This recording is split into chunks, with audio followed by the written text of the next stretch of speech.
আছে, নফলের গুরুত্ব আছে, ফরজের গুরুত্ব নেই।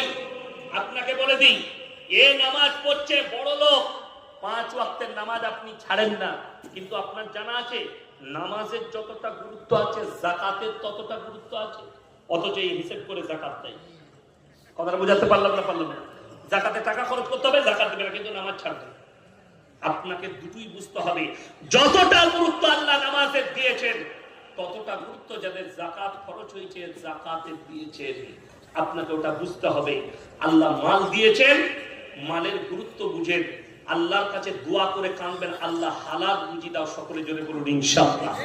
বেঈমান কাফেররা ঠান্ডা মাথায় যে মেহনত শুরু করেছে, সেই মেহনতকে অসফল করার দায়িত্ব সমস্ত মুসলমানের। জোরে বলুন ইনশাআল্লাহ। জানেন আপনার বিরুদ্ধে কি চক্র চলছে? শুধু ভারতে নয়, গোটা পৃথিবী জুড়ে। ভারতের সুপ্রিম কোর্ট রায় দিয়ে ফেলেছে ভারতের সমকামী লীগের, ভারতের সুপ্রিম কোর্ট রায় দিয়েছে পরকীয়া লীগের, যার কারণে আমাদের বহু মহিলা বিবাহিত অবিবাহিত এরা জিনায় লিপ্ত হচ্ছে, এরা পরকীয়ায় লিপ্ত হচ্ছে, কিন্তু এরা জানে না কোরআনে আছে ওয়ালা তাকরাবুজ জিনা ইন্নাহু কানা ফাহিশা ওয়া সা সাবিলা। ব্যভিচার করা তো দূরের কথা, যে রাস্তায় ব্যভিচার হয় সে রাস্তার ধারে পাশে যাতায়াত করো না। আজ থেকে 10 বছর আগে মালদা জেলায় বই মেলা হয়েছিল। বই মেলা হয় না মালদা? ওই বই মেলায় পেপারে দেখেছিলাম, তার নামটা যদিও মনে নেই, একজন ভদ্র মহিলা লেখিকা, সে বলেছিল কোরআনে অনেকগুলো ভুল আছে, সেই ভুলগুলো পরিবর্তন করতে হবে। জোরে বলুন নাউজুবিল্লাহ। যেহেতু এই মৌলবীরা 1400 বছরের কোরআনকে নিয়ে পড়ে আছে, এটাকে মডেলিং এ নিয়ে আসতে হবে, এটা মডেলিং এর যুগ। জোরে বলুন নাউজুবিল্লাহ।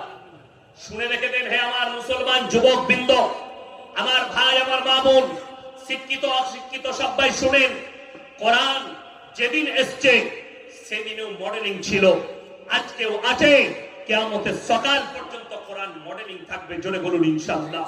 যদি বলেন প্রমাণ দেন, ভারতবর্ষের মাটিতে এই মাদ্রাসার বরকতে, দাড়ি টুপির বরকতে, রাসূলের বরকতে, কোরআনের বরকতে, এই মাদ্রাসা মসজিদের বরকতে, আল্লাহর কৃপায় মুসলমানদের এখনো পর্যন্ত একটাও বৃদ্ধাশ্রম নেই। জোরে বলুন সুবহানাল্লাহ।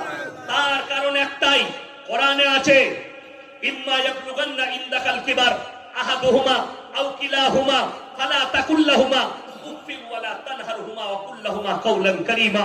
তোমাদের মা বাবা যখন বৃদ্ধকালে বৃদ্ধাক্যে যাবে, তাদের খিদমত করার জন্য তোমরা